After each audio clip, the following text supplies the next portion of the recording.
welcome back to my channel. I am J.Gillyy, and I have with me Life with D. Hey guys.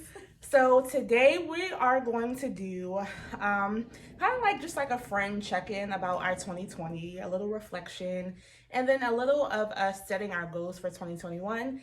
I personally am going to use this video to kind of just like hold myself accountable and make sure I am doing what I told you all I was going to do. But first, I'm going to ask DeLicia questions and I'm going to answer them as well, but I'm going to have her go first.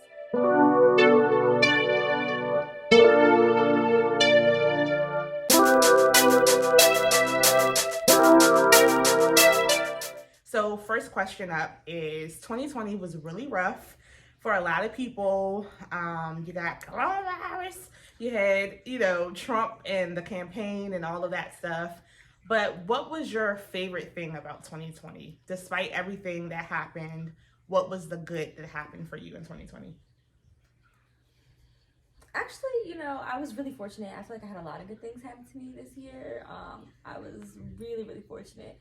But I think that some of my top moments were related to being home, like with my family and having to spend like more time together because I was able to, move home during the pandemic. And so it's allowed me like a lot more family time, and I've really valued that because I'm big on like family and stuff like that. So it's been good to be able to like have that during this time. Yeah. For me, it was definitely that, but I guess with that in mind, just slowing down, I am always on go.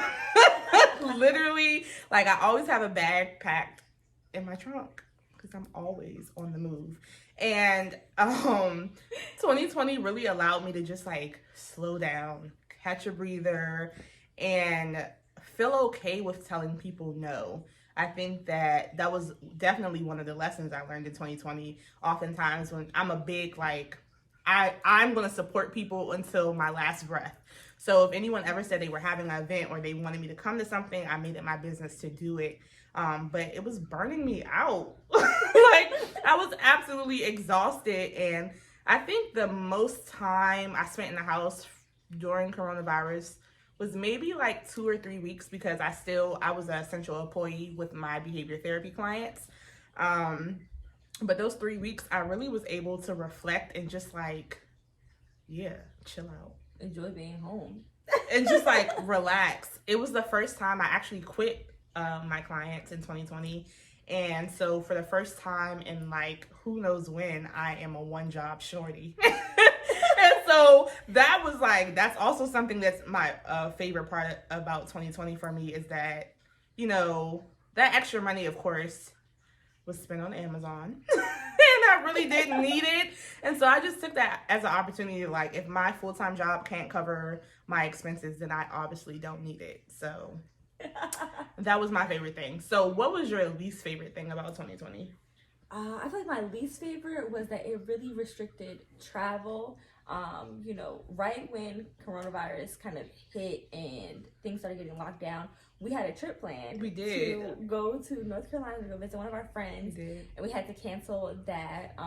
And then I also wanted to, go somewhere for my 25th and for graduation. So like I was really sad we couldn't travel because I had big plans for traveling for 2020 and to not go anywhere basically. Well, I took one trip in January, like way before everything happened, but to really not go anywhere for the whole year, like hated that. I was really pissed because my sister was studying abroad in London. So my dad had bought flights for me, him, and my mom to go visit her during spring break. And that was supposed to be, I think, in March. And we had all like took a family trip to go get our passports. And well, no. I had mine. My mom and dad took a family trip to get theirs, and it was so devastating. And then to see people like still traveling during the pandemic, as I call it, the pan pizza. Like, what were your feelings about that? I was blown. We could have been out if you guys should stay at home. And like, I understand, like, a little trip here and there, but like, people were going overseas, like traveling in groups. And it's just like, have you no care for the rest of us? I think for me, I was a little indifferent about it because I felt like technically, like, if you don't have the virus and you're traveling, like, and you're social distancing there, you can do the same thing when you travel abroad that you could do home, because people were still kind of hanging out with their friend groups here. So for me, it was less about, like, why are you guys traveling, and more about, like, I wish my anxiety would let me travel. It was more like, oh, I wish I could get on a plane. Like, there were so many times I was on Southwest, like, about to book a flight, and I was just like, I will probably be hyperventilating in the air just thinking about the fact that so much stuff is going on. So I think that was my thing with traveling. I really, really encourage everyone to always worry about themselves, but especially in this pandemic, the COVID police, I was just like, enough. I felt like, and this is my next thing, just coronavirus in general, I felt like people were picking and choosing when coronavirus was existing. And even with, like, you know, hanging out and, oh, I'm just hanging out in small groups. Even here, like right now, like, Corona knows no numbers. And so I felt like people, you know, felt like they were policing other people that were doing very obnoxious things. They were obnoxious. But at the same time, like, don't be the Corona police and then the next week you're out at someone else's house. Because the only people I want to hear from as Corona police are people that have been in their house every day since March. And those are few and far between. So I just want everyone else to be quiet. Like, you just really need to worry about yourself and let people do whatever they want to do. I feel what I took from it was, if I saw someone moving in a way that I didn't feel comfortable with, I just didn't hang out with them for 2 weeks. I think that was just a really, like, mature, responsible thing to do. If they decided to do something you weren't comfortable with, just remove yourself from the equation. Going on Twitter and social media to bash people and then you doing something very similar to it, a little cringy. Yeah, I feel like people who, like, went on social media and, like, bash people, like, that's wild, because, like you said, if you're not keeping that same energy, you can't do that. If you were not in your house since March and didn't do anything, I don't want to hear it. Don't want to hear it. So I definitely feel that. But yeah, I just feel like, generally, like, while some people I feel like probably were. Monique is upstairs vacuuming. I don't know if you guys hear it. Just ignore it, friends. While some people probably were, you know, out and about and following, like, the guidelines even when they were out, it was some people who was in functions and all of that. And so that's my thing. My thing is people with functions who, like, weren't following. Like, if you wanted to go somewhere and follow everything, you were corona free, like, all that good stuff, absolutely. But, like, I feel like for the blatantly kind of irresponsible people who were like in the club. Like, really? I didn't even like the club pre-corona, okay. So I think that was one of my other favorite things. Like, clubs were shut down. I wasn't expected to get dressed and go. No heels for me. No heels since March. You heard me? Yes. So that was one thing. And then, of course, like, this election season was, like, all over the place. Mm-hmm. I tweeted the other day that this election season really brought out the delusional in the, what are they? Right wings or left wings? What is conservative? Girl. It's right wing, I think. It's a shame I don't. Whatever. The conservatives of the country, the Trump supporters, the Republicans, you really saw this next level delusion. It was very, very odd to see people that even I know, people we went to Towson with or people I worked with in the past that were Trump supporters, and just, like, trying to wrap your mind around it. There were tweets that, you know, and posts that said things like, if you support Trump, like, you cannot be my friend. And I wholeheartedly agree with it. But the reason I agree with it more so was because I just feel like you had to, something's not all the way right up there. If you're, no, seriously, the way that Trump treated people on a basic level was always my issue with him. His policies just, like, engulfed themselves in racism and sexism and just, like, classism. He just wasn't a good person. So just seeing people being able to support that, and then hearing the horror stories from people that have interacted with him or worked with him or worked for him, and people still choosing to wholeheartedly support him, just, like, stressed me out. And then he did it for 4 years. Like, he's been acting like a buffoon for 4 years. And now all of a sudden people are confused. Like, we didn't wake up and now we're here. No. You should have woken up 4 years ago and realized where we were. He's been an idiot for 4 years plus. Plus. Okay. He's been an idiot. He's been an idiot. I just didn't understand why people were acting all of a sudden surprised. And then even with, him calling the election fraud and, them, we keep waking up every day to Joe Biden winning the president election. Like, I thought he already won. This has been the longest election season I have ever known. Like, one of my favorite ones, the senator from Georgia, the white woman, I don't know her name. I think it was like McLuff. I'll edit it up here. But anyway, like, she lost. And so she was saying she wanted the ballots to be recounted. And they were like, well, no, I'm sorry. She won.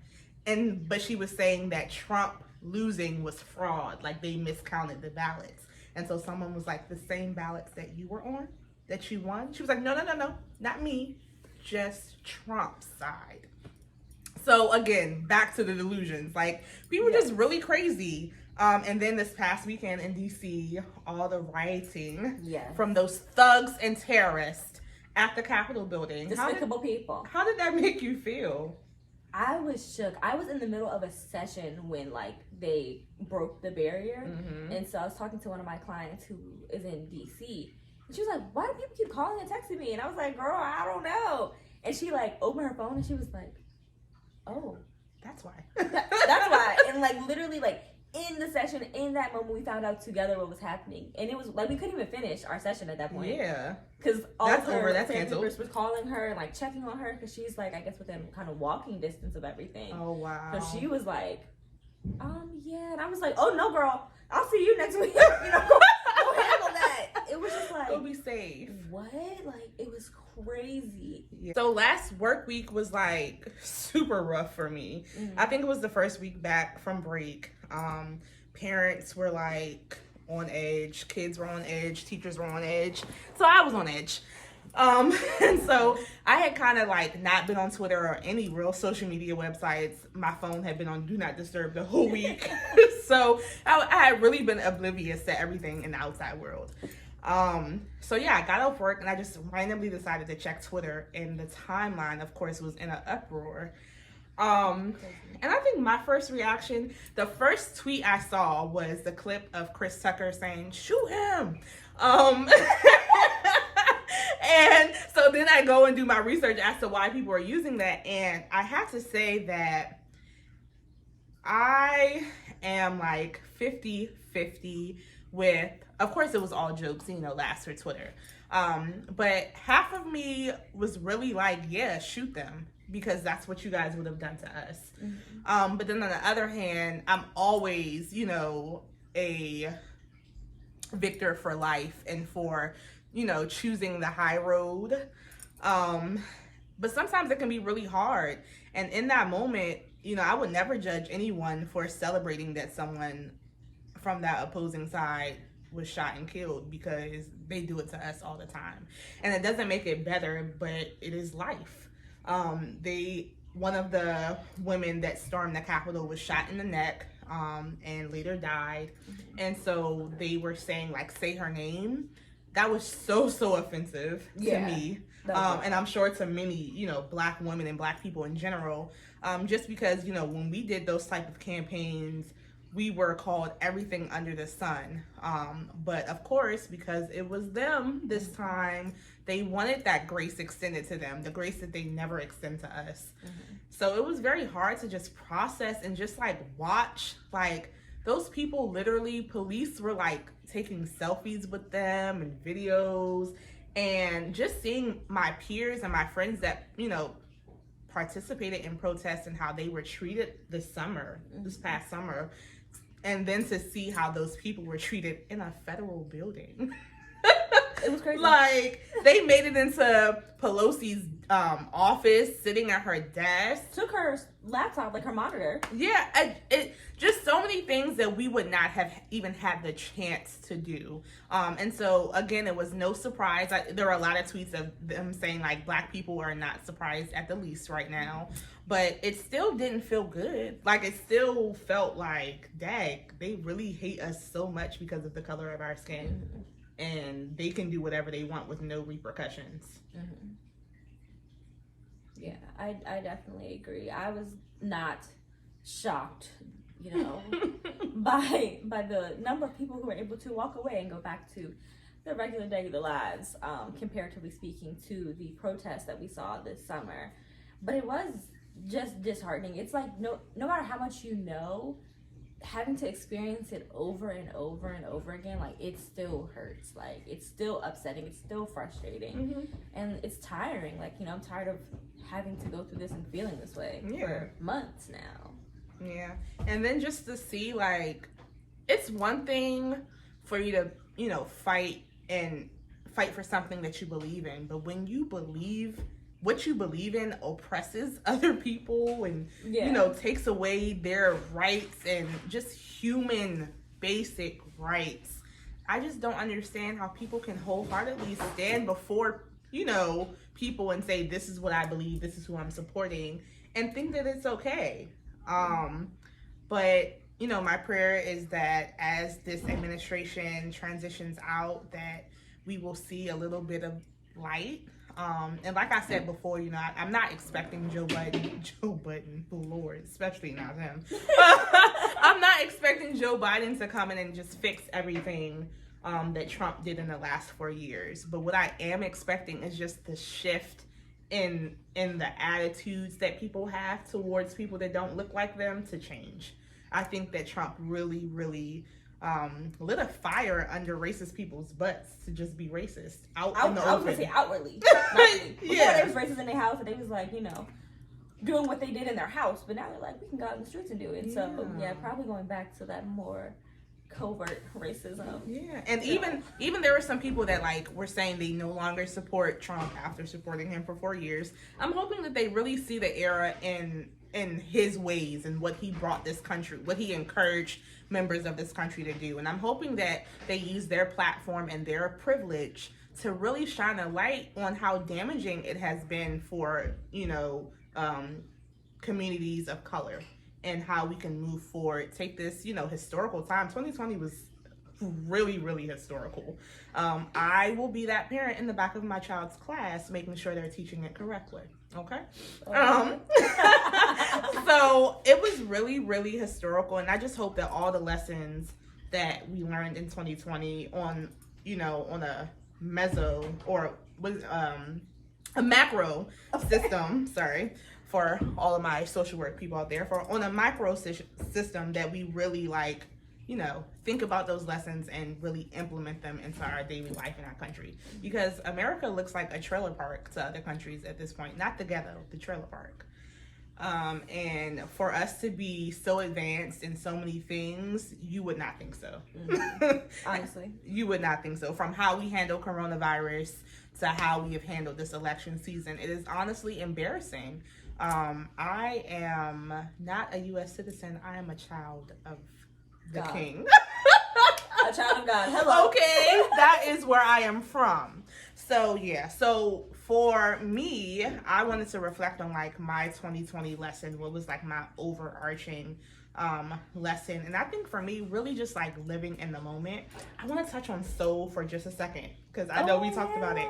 So Soul is the latest Disney Pixar movie that came out, and it was funny. I was talking to my vice principal yesterday about it. She was like, that was not for children. And I was like, you're absolutely right. It was for the millennials. But just the lesson, and I encourage everyone to go watch it. But just the lesson was about how often we're going through life trying to, you know, either identify our purpose or like walk in our purpose and perfect it. And oftentimes we kind of just miss out on living life. And so I think watching Soul at the end of 2020 really just was able to help me tie together what I learned. And what I learned for 2020, the lesson that I, you know, am taking over into 2021 is, number one, don't do anything that I don't love. Don't be around anyone that I don't want to be around. And just really living life to the fullest. Not, you know, saving any outfits. You know, wear what you want to wear when you want to wear it, because don't save anything. Like, just give every day your all, because you literally do not know what the next day holds. And so going into 2021, I want to take those lessons with me, and then I have some other goals like financial freedom, just like clearing my debt, and I actually want to buy a house by the end of the year. We'll see how that goes. So keep me honest, YouTubers. And then starting a master's program. So I did get like pre-approved for one. I am gonna apply to some other ones and start looking for scholarships, because my school district does pay for your master's, but it would be like a 2-year program. I know I'm like putting myself on a timeline, but I just don't want to be in school when I'm 30. So I'm trying to like find the quickest programs to get in and out. And then what is my last goal for 2021? I think just like being intentional about like my self-care. Girl, so you don't take all my goals. That's the goals. those are yours? Yes. Yeah, I just want to, like, today I was making like aloe vera stuff for my hair and my skin, and I just want to be like an all-around well-rounded person and be willing to try anything, be willing to look silly if it looks dumb, but just living my truth. Mm-hmm. I really took all yours? Well, what was your 2020 lesson? We had the same lesson. So obviously, Jasmine and I had spent a lot of time together during this pan pizza because we have a lot of the same feelings. But I think my big lesson for 2020 was that you just do not have as much time as you think you do. I have had changes in like a lot of different friendships this year. I've watched people who I love lose people that they love, which means that I lost someone that I love too. Mm-hmm. And it's just really telling that like you just don't have the time that you think you have. And so like you said, wearing the outfit, buying the what have you, spending the extra moments with that person, like those things really matter. They really add up, and those are the things that we're going to remember at the end of the day. Like none of the rest of this matters. Like nothing else. It really doesn't matter. So that was kind of like my biggest lesson, just to live now. In the now. Yeah. Just live in the now. I love it. So what's 2021 goals for you? So 2021 goals is that, number one, I do want to be more intentional in my life. I think mine's a little bit different because mine's being like more intentional with setting goals and like doing things. I feel like I am just kind of, like a free bird, and I just do very much so. Go with the flow. That's both of us. Girl, the flow. Where are we going? It doesn't matter. Let's just go. Whatever. No. It matters. It matters. We're starting to get to the age. It matters. Yeah, so it does. I want to start being more intentional with just my life, my relationships within my life, like that whole thing, and just really start creating the life that I want to live when I am 30. Because, honey, it's close. It's coming. 30, is that you, player? One of our goals. We're doing one of our goals right now. Wear real clothes. Get dressed. So we didn't even plan this. We're kind of like color coordinating for them. Earth tones. So that was one of my goals. Being more financially, I don't know, like just plan better financially. I've always had really good money management, but like I don't do anything with the money that I manage. I just manage it well. Oh, okay. But like now it's time to like, okay, pay my loans back. Or invest. We were talking about that in the chat. Yeah, like those kinds of things. So starting to like do things with the money that I have been managing. That was definitely a big number 2 for me. And then number 3, I'm trying to think. Oh, you've lost it. I've lost it. I don't know. Continue to live in the now. That's really, I want to bring that into 2021. Living in the now and just doing things that make me happy because they make me happy. Like her, and not worried about anything. Satisfying someone else. Yeah. What does DeLicia want to do? How it looks to someone else, what other people may say about it, what they may think about it. We left that in 2020, y'all. So, I hope you enjoyed this video. Please leave below in the comments some of your goals, because maybe we'll want to do them too. And maybe we can hold each other accountable. You never know. Yes, accountability in 2021. Yes. So thank you so much, DeLicia, for hopping on the channel. I'll put all her information below so you can subscribe and look at her channel as well. So yeah, that's it. See you in the next video. Bye. Bye.